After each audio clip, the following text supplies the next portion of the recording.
오늘은 어린이 주일입니다. 우리 옆에서 자라나는 어린 아이들을 보실 때 여러분은 어떤 마음이 드십니까? 자녀는 단순한 기쁨을 넘어서 하나님께서 각 가정에 주신 가장 귀하고 살아있는 선물입니다. 또한 동시에 이 땅에 하나님의 나라를 이어갈 소중한 희망이기도 합니다.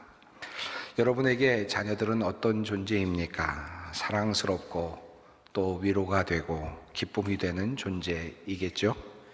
생각만 해도 미소가 절로 나오고 또 빨리 집으로 돌아가게 만들기도 하고 또 아이들이 잠든 모습을 보면 그 안에 평화를 보게 되는, 참 평안을 누리게 되는 그런 아이들, 아마도 정말 축복과 같은 그런 존재가 우리의 자녀들이 아닐까 하는 생각이 듭니다. 하지만 한편으로 아이를 키우는 일은 여간 힘들고 어려운 일이 아닙니다. 사실 이런 어찌 보면 당치 않은, 그러나 곰곰이 생각해 보면 또 고개가 끄덕여지는 이런 말이 있습니다. 신이 인간에게 자녀를 준 것은 세상에 내 마음대로 되지 않는 일이 있다는 것을 알게 하기 위해서이다. 성경에 나오는 말씀은 아닙니다. 그냥 회자되는 이야기입니다. 아마도 이 말을 보면서 고개를 끄덕이는 분들이 혹시 계실지 모르겠습니다. 사춘기에 있는 자녀들을 키우는 부모들은 아마 이 말이 맞다라는 생각이 드실지도 모르겠습니다. 종종 어머니들이 모여서 기도하는 자리에 가게 되면 정말 눈물을 흘리면서 간절히 기도하는 어머니들을 보게 됩니다. 정말 부족할 것 없는 것 같은 그런 분들인데 그들이 왜 와서 하나님께 간절히 기도할까? 자세히 보면 가족의 문제, 특별히 자녀들의 문제를 들고 하나님께 기도하는 것을 보게 됩니다. 제가 아는 분 중에 부부 의사인 분이 있습니다. 부부 의사이니까 어렸을 때 공부 잘했겠죠.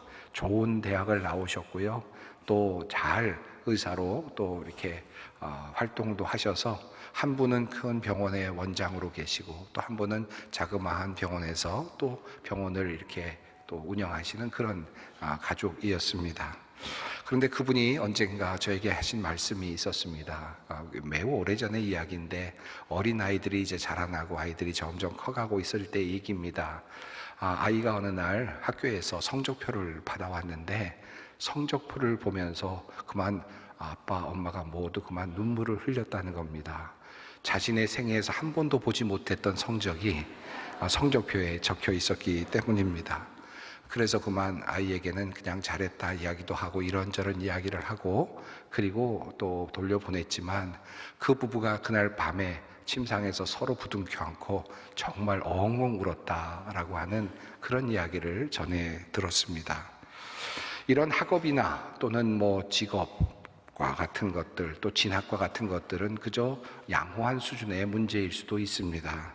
정말 생각지 못했던 것을 가지고 주님 앞에 눈물을 흘리는 그런 부모님들도 참 많습니다. 중독의 문제 때문에 혹은 또는 우울증과 같은 정신적인 그런 문제 때문에 늘 불안해하고 기도해야 하는 부모님들도 있습니다. 또 이성의 문제 등 다양한 문제들을 안고 자녀들을 붙잡고 기도하는 분들이 참 많이 있습니다. 그래서 정말 자녀가 우리 마음대로 되지 않는다라는 것을 종종 느끼곤 합니다. 그 중에서 또 한 가지 부모의 마음대로 되지 않는 것이 하나 더 있죠. 바로 그것은 자녀의 신앙 문제일 것입니다. 신앙인이라면 누구나도 아마 한 번쯤 이런 비슷한 문제를 가지고 또 고민도 해보셨으리라고 생각합니다. 누구나 자기 자신이 가지고 있는 신앙을 자신의 자녀들이 이어받아 주기를 원하겠죠. 특별히 신앙인 가정 중에는 3대, 4대, 5대, 6대에 이르는 그런 신앙의 가문을 이루은 분들이 있습니다.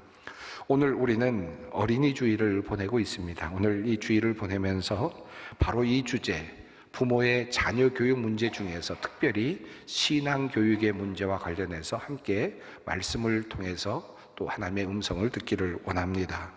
어떻게 하면 우리의 자녀들에게 우리의 신앙을 잘 전달해 줄 수 있을까요? 오늘 우리는 유아 세례 예식을 거행하고 있습니다. 특별히 조금 전에 우리는 유아 세례 예식을 거행했습니다. 유아 세례 예식은 어떤 의미입니까? 하나님의 전적인 은혜로 부르시는 그러한 것이죠. 그러면서 동시에 이 유아 세례를 받는 부모들의 입장에서는 하나님께 어린 아이들을 맡기고 그리고 하나님과 약속을 하는 것입니다. 어떤 약속입니까? 하나님, 이제 이 아이를 우리 하나님께 맡깁니다. 그리고 이제 이 아이를 이제 신앙 안에서 잘 키워 보겠습니다. 그래서 스스로 자란 다음에 성인이 된 다음에 스스로 자기 신앙을 가지고 하나님 앞에 와서 자신의 신앙을 고백하고 또 하나님의 자녀가 됨을 확인하는 그런 일을 하도록 제가 잘 가르치고 키워내겠습니다 라고 하는 그 약속을 하는 것이 바로 유아 세례 예식이죠. 그러므로 유아 세례 예식을 거행한 부모님들에게는 한 가지 큰 의무가 있습니다. 그 유아 세례를 받은 아이들을 신앙으로 잘 키워내야 한다라는 것입니다. 오늘 바로 이 고민을 갖고 있는 모든 사람들에게 또 모든 부모님들에게 주시는 하나님의 말씀이 오늘 본문 가운데 잘 나타나 있습니다. 우리의 고민 그리고 자녀 신앙교육에 대한 하나님께서 주시는 확고한 지침이 오늘 본문 속에 잘 드러나 있습니다. 오늘 이 본문을 함께 보려고 합니다. 오늘 본문 말씀을 봅니다. 오늘 내가 내게 명하는 이 말씀을 너는 마음에 새기고 내 자녀에게 부지런히 가르치며 라고 그렇게 하나님께서 말씀하셨습니다. 우선 첫 번째로 눈에 띄는 부분은 내 자녀에게 부지런히 가르치며 라는 표현입니다. 여기서 말씀하고 있는 이 너는 누구일까요? 여기서 너는 자녀를 두고 있는 부모를 지금 지칭하는 말입니다. 다시 말하면 어린이 교육에 있어서 어린이의 신앙교육에 있어서 1차적인 주체는 바로 아버지, 어머니가 된다라는 것입니다. 당연한 말 같지만 그러나 실제로 현실은 그렇지 않을 때가 많습니다. 어린이의 신앙교육의 주체가 교회 학교라고 생각하는 분들이 꽤 많이 있습니다. 어린이들을 신앙적으로 교육하는 주체가 성경교사나 목회자일 것이라고 생각하는 분들도 꽤 많이 있습니다. 어린아이를 교회에 데리고 와서 교회에 맡기기만 하면 아이들이 그냥 부쩍부쩍 그렇게 신앙이 성장할 것으로 생각하는 분들도 많습니다. 교회에 가서 선생님들이나 목사님을 통해서 신앙교육을 받게 하면 된다라고 생각하거나 기도원이나 수련회에 보내서 어린 아이지만 이 아이들이 영적인 훈련을 받게 되면 자연스럽게 신앙인이 될 것이다 라고 생각할 수 있죠. 그러나 물론 그것이 어느 정도 도움은 될 수 있지만 그러나 하나님께서는 신명기의 말씀을 통하여 우리 부모들에게 신앙을 가르칠 책임이 있다는 사실을 분명하게 확인하고 계십니다. 부모들에게 신앙교육에 1차적인 책임이 있다. 그리고 결정적인 책임이 있다라고 하는 뜻입니다. 마땅히 신앙교육은 부모가 해야 될 임무요 의무입니다. 자, 그렇다면 부모들은 어떻게 자녀들의 신앙교육을 이루어갈 수 있겠습니까? 매우 흥미롭고 또 한편으로는 고개가 끄덕여지는 내용이 오늘 본문 안에 들어 있습니다. 오늘 내가 내게 명하는 이 말씀을 너는 마음에 새기고 라고 그렇게 말씀이 이어집니다. 자, 말씀을 너는 마음에 새겨라. 앞서 말씀을 드렸습니다마는 여기서 너는 부모를 지칭합니다. 자녀에게 가르칠 바로 그 부모를 하나님께서는 너라고 표현을 하면서 너는 마음에 말씀을 먼저 새기라 라고 그렇게 말씀합니다. 신앙의 전수는 자녀에게 무엇을 가르치기 전에 먼저 부모의 마음에서부터 시작이 되어야 한다라는 뜻입니다. 마치 씨앗을 뿌리기 전에 밭을 정성껏 갈고 기름지게 하듯이 우리 자녀들의 마음밭에 믿음의 씨앗을 심기를 원한다면 먼저 부모의 마음밭을 하나님의 말씀으로 깊게 갈고 풍성하게 채워야 한다라는 뜻입니다. 이것이 신앙 전수에 있어서 흔들릴 수 없는 첫 번째 걸음이 됩니다. 그리고 신앙 교육의 첫 번째 기초가 됩니다.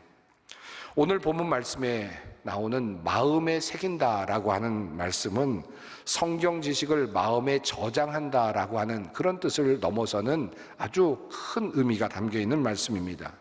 히브리 원어에서 이 마음, 레바브라고 하는 단어는 지성, 감성, 그리고 의지를 모두 포함하는 전인격을 의미합니다.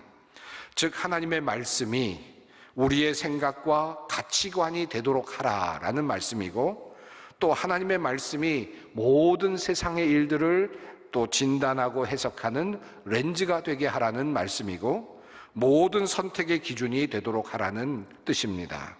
바로 이 말씀이 마음의 말씀을 새긴다라고 하는 뜻입니다.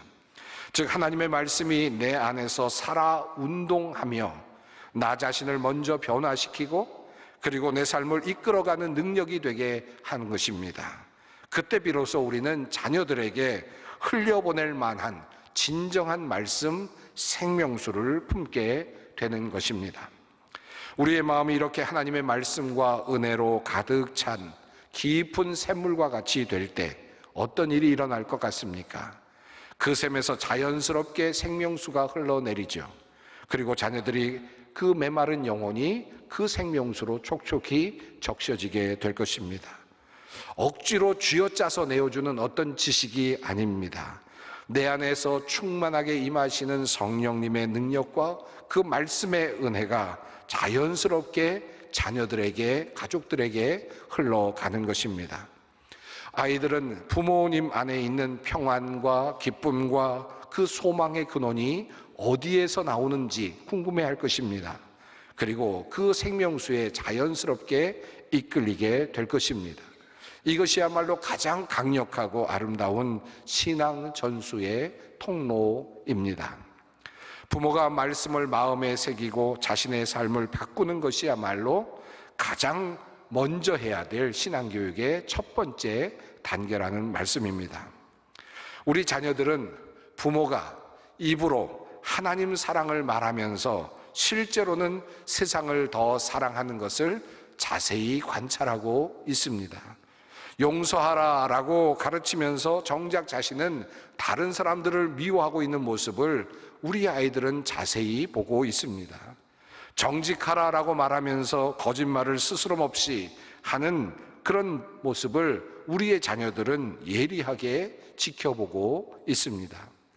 우리의 말과 행동, 그리고 시간을 사용하는 방식, 그리고 돈을 쓰는 우선순위, 그리고 어려움 앞에서 기도하며 주님을 의지하는 그 모습, 이 모든 것이 하나님의 말씀과 일치될 때에 자녀들은 신앙이 단순한 종교적 구호가 아니라 정말 자신의 삶을 이끌어주는 실제적인 능력임을 배우고 알게 될 것입니다. 그러기 위해서 우리는 우리의 신앙의 여정을 자녀들과 진솔하게 나눌 필요가 있습니다. 또 그럴 용기가 필요합니다. 오늘 본문을 통해서 주님은 이렇게 말씀을 하십니다. 내 자녀에게 부지런히 가르치며 집에 앉았을 때에든지 길을 갈 때에든지 누워있을 때에든지 일어날 때에든지 이 말씀을 강론할 것이며, 앉아있을 때에든지 길을 갈 때든지 누워있을 때든지 일어날 때든지 이 말씀은 다양한 환경과 상황 속에서라는 말로 그렇게 이해할 수 있겠죠. 또한 여기서 부지런히 가르치다라고 하는 말씀으로 번역된 히브리어 샤나는 단순히 지식을 전달하는 것 이상의 의미를 가지고 있습니다. 본래 뜻은 날카롭게 한다, 또는 뾰족하게 한다, 또는 반복하여서 깊이 새겨둔다라고 하는 그런 뜻을 가지고 있습니다. 마치 조각가가 정과 망치를 사용해서 단단한 돌 위에 글자를 새겨 넣는 것과 같습니다. 대장장이가 쇠를 끝없이 두들기고 또 달구고 망치로 두드려서 날카로운 어떤 것을 만드는 것과 같습니다. 하나님의 말씀, 그분의 변함없는 사랑과 위대한 구원의 이야기, 그리고 세상을 살아가는 그러한 신앙인으로서의 지혜, 이 원리들을 끊임없이 자녀들과 함께 나누면서 그들의 마음속에, 그들의 실존 속에 선명하게 새겨넣는 과정, 이것이 필요하다. 부모를 통해서 이런 일이 일어나야 된다라는 말씀입니다. 결코 한두 번의 가르침이나 일주일에 한 번 종교 활동을 하게 하는 것으로 이루어지는 것이 아닙니다. 매우 의도적이고 끈기 있는 창의적이며 열정적인 노력이 반드시 필요합니다. 때로는 우리에게 필요한 성경 지식을 암기하는 것이나 또는 교리문답을 또 암기하는 것, 배우는 것도 중요하겠죠. 그러나 그것은 신앙교육에 있어서 디딤돌은 될 수 있을지 모르지만 우리의 목적지가 될 수는 없습니다. 그러기 위해서는 부모님들이 아이들과 깊은 대화를 일상에서 나눌 수 있어야 하겠습니다. 학교에서 친구를 사귀는 일에 대해서 함께 이야기를 나누고 말씀을 적용하고, 또 함께 미디어를 사용하는 것과 관련해서 하나님의 말씀을 적용하고 함께 이야기를 나누고, 또 미래에 대한 고민과 장래의 희망을 이야기할 때 또 하나님의 뜻과 그리고 또 장래의 희망을 함께 연결해서 이야기를 나누고, 재정의 관리와 관련해서 또는 성공했을 때나 실패했을 때 그 순간순간마다 아이와 더불어 하나님을 이야기하고 하나님의 말씀을 함께 나누는 것이 필요합니다. 바로 이 말씀이 앉았을 때나 일어섰을 때나 길을 갈 때나 또는 누웠을 때, 그때라는 말에 확장된 의미입니다. 또한 이 말씀은 부모의 신앙교육이 단지 더 이상 한 주일 아침 교회라고 하는 특정 시간과 공간 그 울타리 안에 머물러 있어야만 된다는 뜻이 아님을 선언하는 강력한 선언이기도 합니다. 우리의 신앙은 숨 쉬어가는 생명과도 같습니다. 그러기에 일상 속으로 반드시 들어와 있어야 합니다. 가족들이 함께 둘러앉아 먹는 저녁 식사의 자리에서 하나님의 이야기가 서로 나누어지고, 또 오고 가는 이야기, 오고 가는 또는 학교를 오고 가거나 여기저기 다니는 그 자리에서 차 안에서 나누는 짧은 대화 가운데 하나님에 대한 말씀이 나누어지는 것, 또 하루를 마무리하며 어린아이와 함께 기도하는 그 자리에서 하나님의 말씀이 나누어지는 것, 이렇게 수없는 자리마다 끊임없이 하나님의 말씀이, 평범해 보이는 일상 속에서 하나님의 말씀이 나누어지는 것이 필요합니다. 이 모든 경험들이 거룩한 경험이 되고 하나님을 알아가는 신앙의 교육이 될 것입니다. 이제 한 가지 마지막으로 더 살펴볼 것이 있습니다. 오늘 본문에 나오는 말씀 바로 앞에 나오는 내용입니다. 바로 쉐마의 말씀으로 알려진 내용이죠. 이스라엘아 들으라, 우리 하나님 여호와는 오직 유일한 여호와이시니 너는 마음을 다하고 뜻을 다하고 힘을 다하여 내 하나님 여호와를 사랑하라. 바로 이 말씀을 하신 다음에 오늘 내가 내게 명하는 이 말씀을 너는 마음에 새기고 라는 말씀을 하셨습니다. 그러니까 내가 오늘 너에게 명하는 이 말씀은 아주 가깝게는 내 하나님 여호와를 사랑하는 말씀과 연결되고 있습니다. 바로 앞장으로 가면 십계명이 있으니까 십계명도 포함되겠죠. 바로 뒤로 가면 여러 하나님의 계명과 율법이 있으니까 그 말씀도 포함되겠죠. 그러나 바로 앞에 나오는 내 하나님 여호와를 사랑하라는 이 말씀이 바로 마음의 색이라는 말씀을 바로 연결해서 그렇게 말씀하고 또 이해할 수 있습니다. 자, 그렇다면 하나님을 사랑하는 것이야말로 꼭 우리가 마음에 새겨야 할 일이라는 것입니다. 신앙교육의 핵심이라고 할 수 있겠습니다. 아마 지금까지 설교 말씀을 들으면서 어렵다, 못하겠다, 포기하자 라는 생각이 드신 분들도 꽤 많으실 겁니다. 잠자는 자리에서 하나님 말씀을 전하고, 일어나자마자 말씀을 전하고, 식탁의 자리에서 말씀을 전하고, 아이들의 여러 가지 영역에 같이 들어가서 말씀을 전하라고, 도저히 못하겠다, 이런 분들도 계실 겁니다. 그러면 한 가지만을 말씀드리겠습니다. 다 못하시겠다, 다 자신이 없다 그러시면 한 가지 부탁을 드리겠습니다. 그것은 하나님을 사랑하십시오. 하나님을 진정 사랑하십시오. 그냥 가식적으로 하나님을 사랑하는 것이 아니라, 흉내만 내는 사랑이 아니라 진심으로 하나님을 사랑하십시오. 진정 하나님을 사랑하는 모습을 여러분이 가지고 있다면 어떤 교육보다도 위대한 신앙교육이 될 것입니다. 아마도 하나님을 뜨겁게 사랑하고 진실되게 사랑한다면 아마 자녀들도 감동을 할 것이지만 모든 사람들이 또한 감동을 할 것입니다. 오늘 이 자리에는 자녀가 없는 사람도 있고요. 또 자녀를 다 키워서 어린 자녀 교육에 대해서 별로 관심이 없는 분들도 있고요.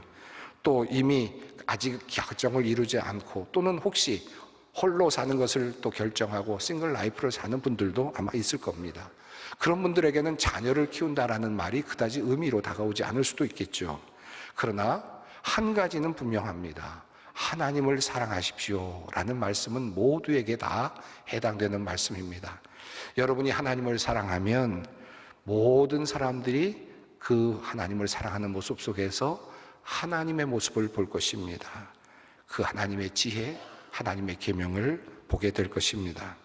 하나님을 깊이 사랑하는 사람, 힘과 뜻과 마음을 다해 주님을 사랑하고 섬기는 모습이 모든 사람들에게 지울 수 없는 큰 영향을 미치게 될 것입니다. 오늘 설교의 제목은 자녀는 부모의 등을 보며 자란다입니다. 부모의 뒷모습을 보며 자란다라는 뜻이기도 하고 부모님의 말과 행동을 배우면서 자란다라는 그런 뜻이기도 합니다. 미국의 교육자 도로시 놀테가 쓴 Children Learn What They Live라고 하는 그런 시가 있습니다.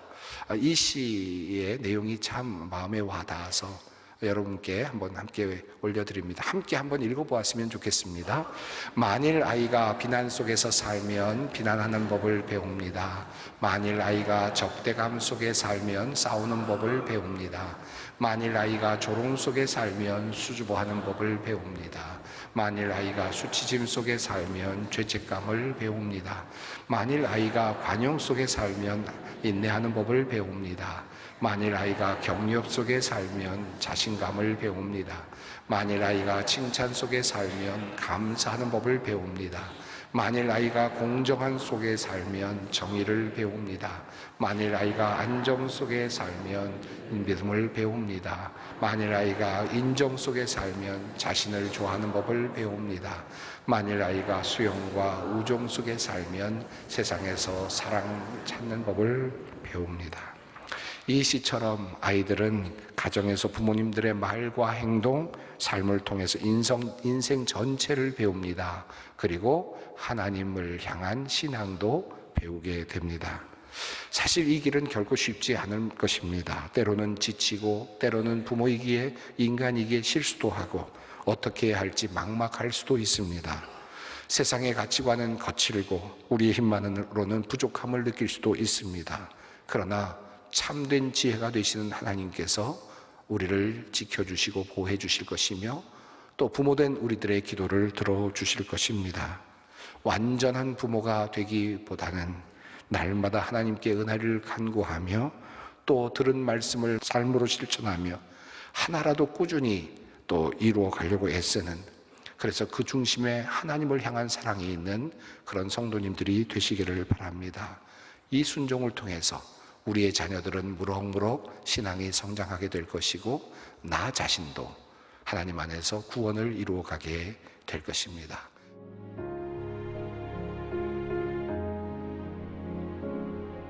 지금은 선교 헌금 시간입니다. 이 예배를 통해 삶 가운데 은혜와 회복이 충만하시길 간절히 기도합니다.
Good TV